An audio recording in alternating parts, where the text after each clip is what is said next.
Welcome to the BAMCAM podcast with Jack Burnette and Alison Castellano from Iter Financial Wellness, a financial advisory practice at RFG Advisory. In this podcast, we explore how life and financial well-being are intertwined. We'll look into areas concerning motivation and attitude, financial planning, investing, and much more. Our goal is to empower you with the information and resources you need to help manage your money and strive toward the life you've always wanted. So sit back, relax, and join us on this journey of uncovering your true self and achieving financial independence. Hello and welcome to the BAMCAM podcast with your hosts, Jack Burnette and Alison Castellano. I think we're going to have to start including Adrian Castellano as well. I'm Wendy McConnell. Thank you all so much for joining us today. As I mentioned, Adrian is here as well. Yes. We're excited to all be here today. The whole team from Iter Financial Wellness is here, and we're really excited. Absolutely. We are excited. Okay. So there's been a lot that we've done in the past couple of years to get to this point where we have this whole team and all three of us working together. That's true. Mm-hmm. And one of the first things when we first started talking about making these career changes, you asked us, Dad, well, who do you want to work with? Correct. And we thought about it and we thought, well, we really want to work with people that are like us. You know, people that are young, they want to make sound financial decisions, and they just need a little help to achieve their goals.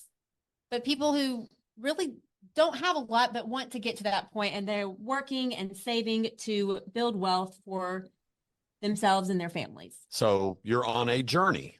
Yeah, we're on a journey, and we want to help people and be their accountability partner as they navigate their financial journey. Well, you're pretty much in the same place that your mom and I were 30 plus years ago.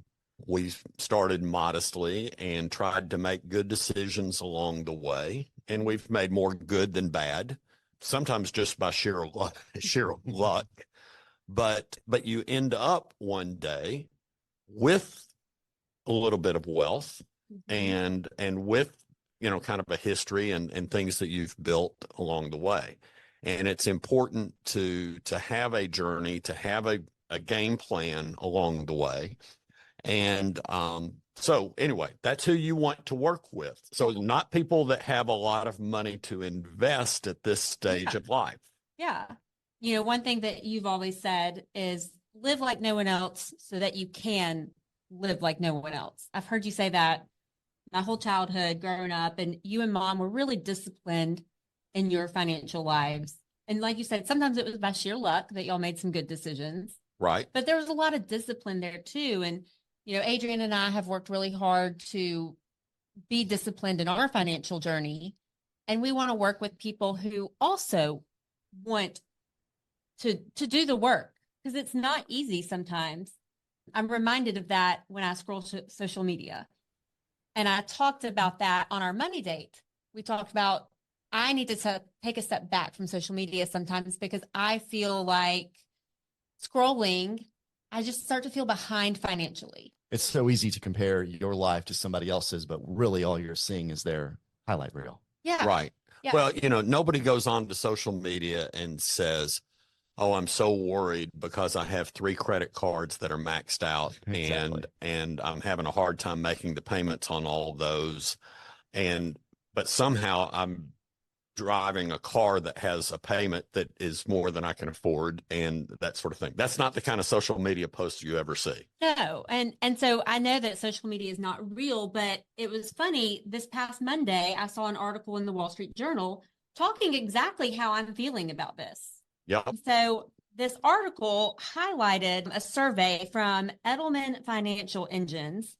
And in that survey, they found that 1/4 of the people surveyed said they feel less satisfied with the amount of money they have because of social media.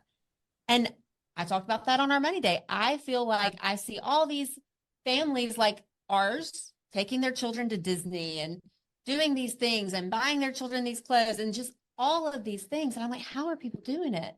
Yeah. One of the things that we in social media that you have, and you actually talked about this on your money date. The money date is a good way for you to keep things real. You're talking about what your actual, and you talked about on your money date where you started off by congratulating yourselves on the progress you made over the previous 2 or 3 months, and to feel good about that. And you set goals. And so you're having a realistic conversation.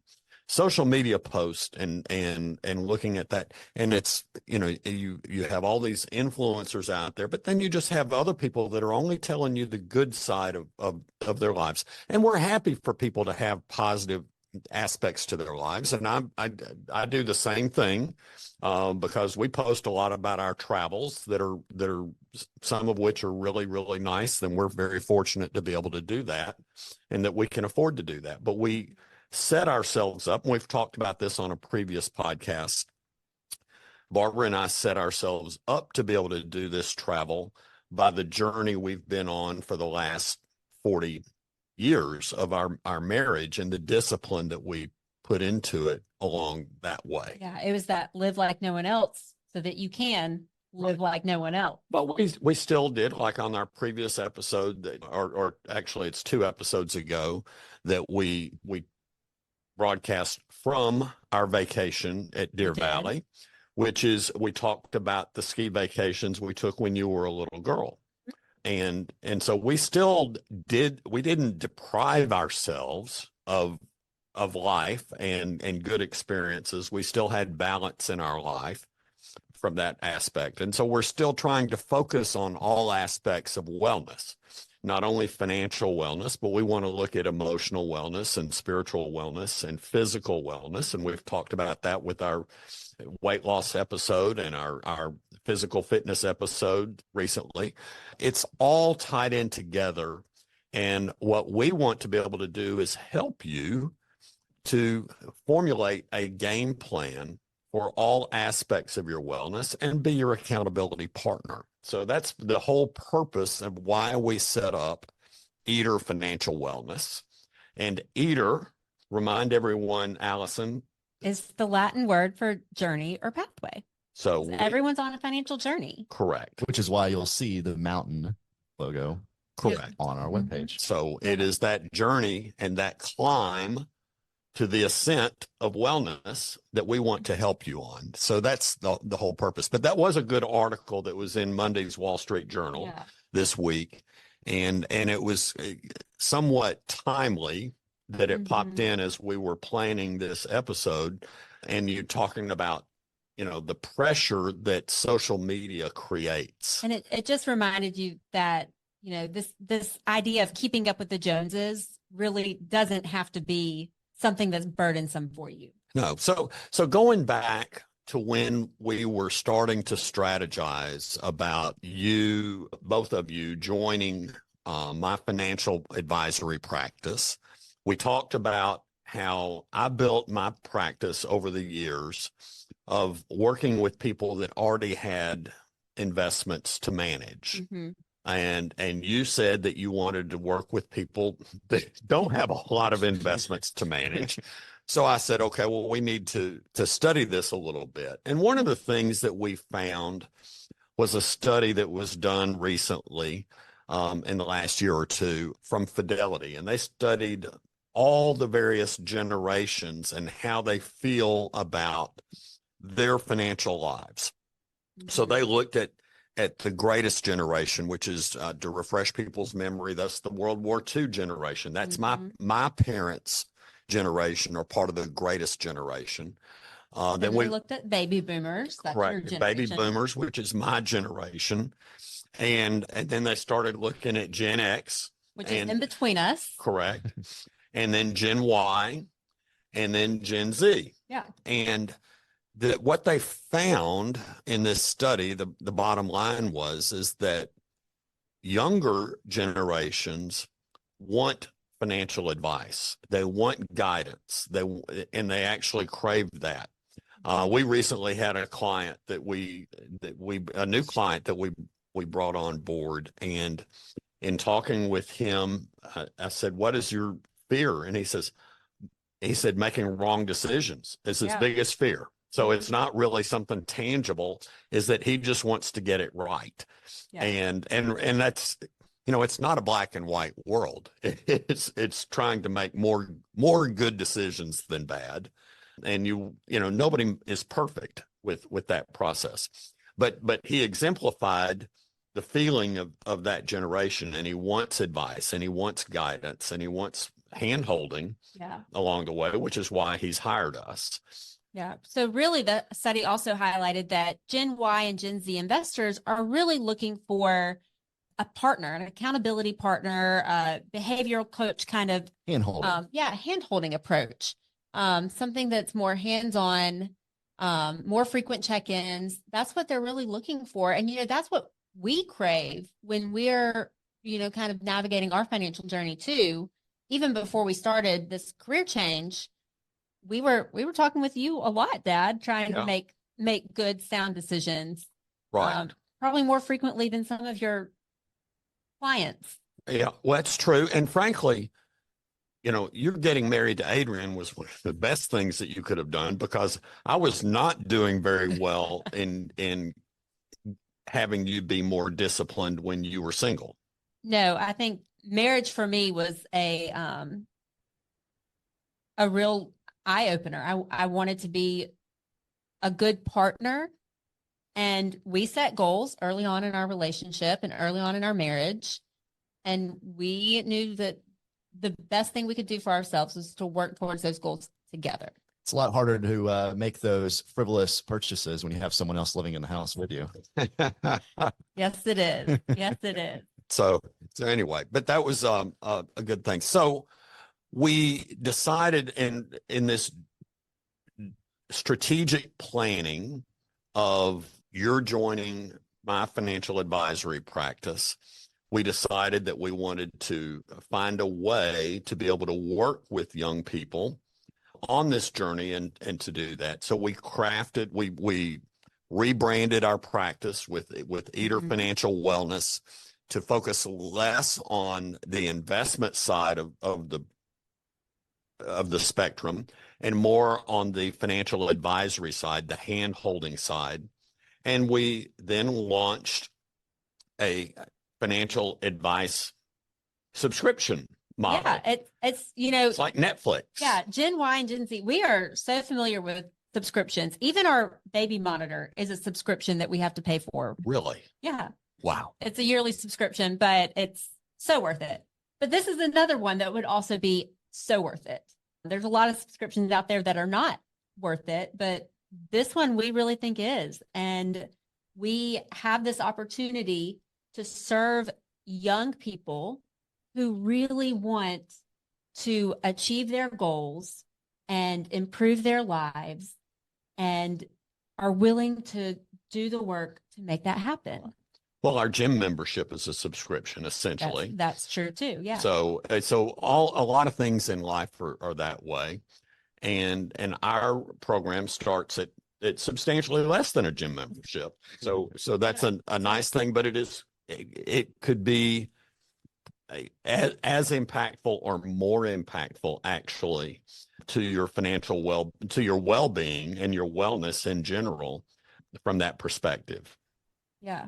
So that's something that we would like to encourage people to consider is take a look at your financial life, and can you use some help and some guidance? And so things that young people typically want to work on, often young people get out of control. So you may have credit cards that you're dealing with, student loan debt, and the strategy for dealing with that is a very common issue of people your age.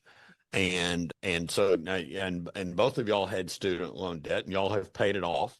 So that is eliminated in your life, but it was something that y'all had a strategy for and that you worked on from that perspective. But often people want to drive maybe more or fancier or more expensive cars than perhaps is optimal from that standpoint, because we get tempted with that. Social media might drive some of those things. But so it's very easy to live a lifestyle that is beyond your means. And so helping you get back to living within your means and living the right type of lifestyle so that you can be satisfied and comfortable and happy from that perspective is an area that we can help. That's one of the main things that young people often need to do. But then also young people, retirement may seem like it's so far off, but through your employment, you're making decisions about your retirement. You're deciding how much you're going to contribute to your retirement plan. And it doesn't, you could be on where you have a 401k plan at work, or you may have a pension. We had a program earlier in one of our earlier podcast episodes about teachers who have a pension through the state of Alabama and what that pension does and does not do. And Allison, would you agree that most teachers, for example, have no idea how that works? Yes. So literally no idea, other than the fact that people say, well, you're set. And that's really not necessarily the case. So understanding how that works, understanding what kind of retirement you're planning for. It's interesting that you're talking about retirement, because one of the things in the Fidelity study that I took note of was that Gen Y and Gen Z, they are not as focused on retirement, but more about financial independence. And I think that's a difference in our generations, is that they might be more willing to work if they can find work that's on their terms and not limiting. Kind of like you're working correct well into your 60s. There's a lot of your friends that are already retired, but you've found a way to work that's not confining. And I think that's going to be a transition in Gen Y and Gen Z investors, is that they want to they are willing to keep working if it's not confining and if it can be on their terms. Well, and that is a much better place to be when you're 67 years old, like I am, than working because you have to. Yeah. So, but I think that's interesting, is that, we always talk about setting up for retirement. And that was one of the things I noticed in that Fidelity study, is that maybe it's not setting up for retirement, but setting up for more financial independence, more optimization. Well, it is setting up for the chapter of your life in your 60s and 70s and 80s and even 90s. And there's more and more people living past 100 today. So you have to, the so-called retirement period very well may last 30 or 40 years or more. And planning for that starts in your 20s. Yeah. So often people don't have any idea of the decisions they're making in their 20s at the beginning of their career that's having an impact on this. And this is another area that we can help in that hand-holding on that journey, is planning for the long term. But then there's also other aspects, and we've talked about this on previous episodes, of how much harder it is to save and buy a house today than it was just 2 or 3 years ago, because interest rates have risen. We've had inflation and those types of things. So you also have intermediate goals that we can help with. Often young people may be in their, may not have had an ability to buy a house yet, and that's a goal that they have. And so we can help them have a game plan and a strategy to work towards to that end. Or in your case, y'all are desiring perhaps a bigger home at some point as your family expands. Yeah. And so hopefully, IVF is going to be good to us, and and we'll have another baby to join baby Laura here soon in the next year or so. But you want a bigger house, and somewhere that's in the kind of an intermediate type of goal that we can help on. So another area, there's any number of things that young people need to be paying attention to that we can help with. I'm wondering what does this process look like? What is it that how do you start? What do you need from me if I'm going to be entering this subscription? And, how does the path kind of unroll? It starts with an initial phone call or face-to-face meeting where we get a little bit of a 30,000-foot view of what your goals are, what your fears are, where you are, where you would like to go. And we develop a game, we look at that. And if it's something that we feel like we can help you with, and that's a reasonable thing to do, we won't take you on if we don't think we can bring value to you and help you, and that you seem coachable from that perspective, because we want success here, and just like a potential client would.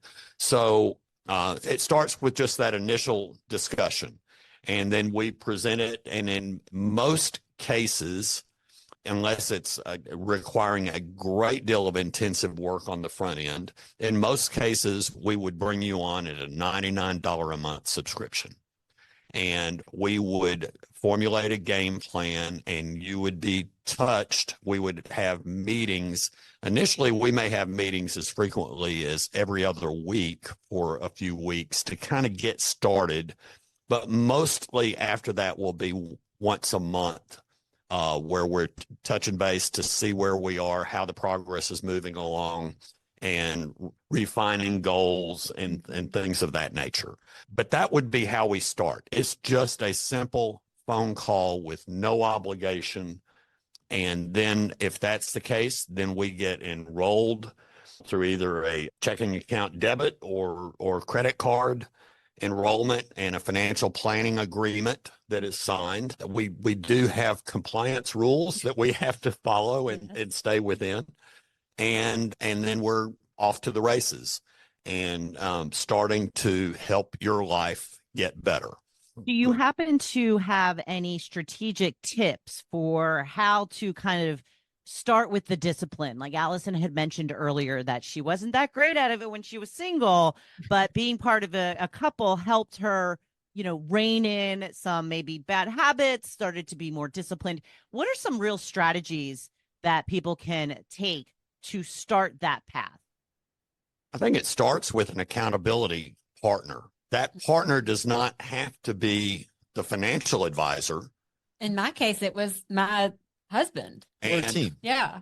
We my experience as a financial advisor is that often I have found that a husband and wife are not on the same page. And part of it is trying to help the husband and wife get closer together in their goals, objectives. So we're trying to get to agreement on A, acknowledgement of where you are, and B, where you want to go. And it's important. And if a husband and wife can't get on the same page there, working with us may not be the right thing to do. And if I sense that that's going to be a problem, we're going to say, hey, we're not the right choice for you. We need you to be together. And sometimes that's finding some common ground there. That is a crucial aspect. For someone who is not married or not in a serious relationship, they don't have to be married, but someone who is single, they may want our advice and they need us to be the accountability partner. And sometimes I can apply a little tough love at times and basically cry BS to something if I think you're trying to blow smoke up my rear. And I think that's what I need, Jack, because I got to tell you, I really want to have a financially secure future, but I really want to have fun now too. Well, of course. And I will tell you, and I think anybody that has listened to the podcast would agree that I subscribe to this feeling that is you have to enjoy yourself along the way. You can't just sit here and toil and work and try to work so hard that you don't have time to smell the roses because that's not balance in your life. And to really be fulfilled in life, I think it requires balance between, all these aspects of wellness that we constantly talk about here on the BAMCAM podcast, talking about financial wellness, but we're talking about emotional wellness and physical wellness and spiritual wellness. I think all of those contribute to that. And, there's, I've had clients through the years that have relied on me in my journey through sobriety and my recovery journey that has been helpful to them because of a family member in their household. That has nothing to do with financial planning, but it had a lot to do with some emotional handholding in life of going through some difficulties in times. And so so we'll not be only your accountability partner financially. We can be your partner through every step of life. And that's really what Iter Financial Wellness is all about. Right. We really want to focus on the wellness and the balance in someone's life, to be an accountability partner, to be affordable, and to help you along the way. And then when you do hit the Mega Millions lottery and you have a lot of money to invest, we obviously want to manage that for you as well. Of course.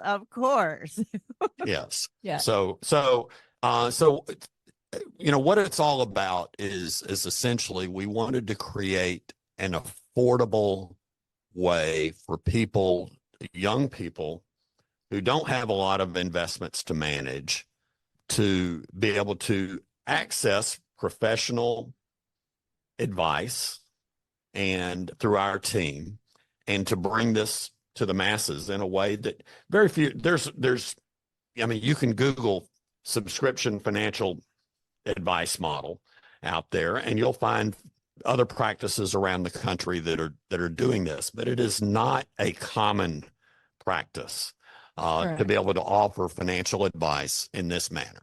Most of the time, you go to someone and you want to go to a financial planner, to a CFP, something of that nature, and you're looking at a comprehensive financial plan that is basically done as a one-time snapshot that's looking at your goals and objectives and formulating a game plan and delivered, and it's done for one price. And it might be for several $1,000s for that.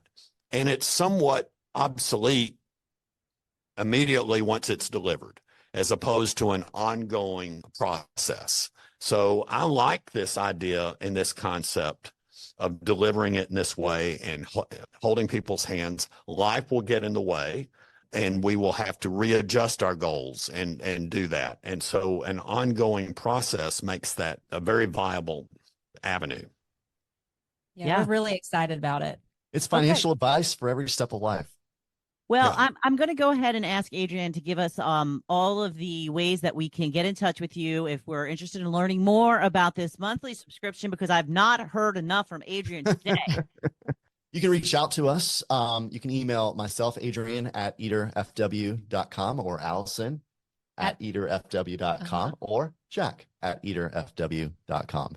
So, or the infamous info at iterfw.com. That'll get us too. That covers it all. But we would love to hear from you, and we would love to help you. Sounds great. Well, thank you so much, guys. We appreciate it. And thank you for listening today. Please follow, and share this podcast with your friends and family. Until next time, I'm Wendy McConnell. Thank you for listening to the BAMCAM podcast with Jack Burnette and Alison Castellano from Iter Financial Wellness, a financial advisory practice at RFG Advisory. To get in touch with us, visit today's show notes or go to our website at www.iterfinancialwellness.com. That's ITER financialwellness.com. And please click the follow button to be notified when new episodes become available. Content here is for illustrative purposes and general information only. It is not legal, tax, or individualized financial advice, nor is it a recommendation to buy, sell, or hold any specific security or engage in any specific trading strategy. Information here may be provided in part by third-party sources. These sources are generally deemed to be reliable. However, neither our guest nor RFG Advisory guarantee the accuracy of third-party sources. The views expressed here are those of our guest. They do not necessarily represent those of RFG Advisory, its employees, or its clients. This commentary should not be regarded as a description of advisory services provided by RFG Advisory or performance returns of any client. The views reflected in the commentary are subject to change at any time without notice. Securities offered by registered representatives of Private Client Services, member FINRA SIPC. Advisory services offered by investment advisory representatives of RFG Advisory, LLC, RFG Advisory or RFG, a registered investment advisor. Private Client Services and RFG Advisory are unaffiliated entities. Advisory services are only offered to clients or prospective clients where RFG Advisory and its representatives are properly licensed or exempt from licensure. No advisory services may be rendered by RFG Advisory unless a client agreement is in place. RFG Advisory is an SEC-registered investment advisor. SEC registration does not constitute an endorsement of RFG by the Commission, nor does it indicate that RFG or any associated investment advisory representative has attained a particular level of skill or ability.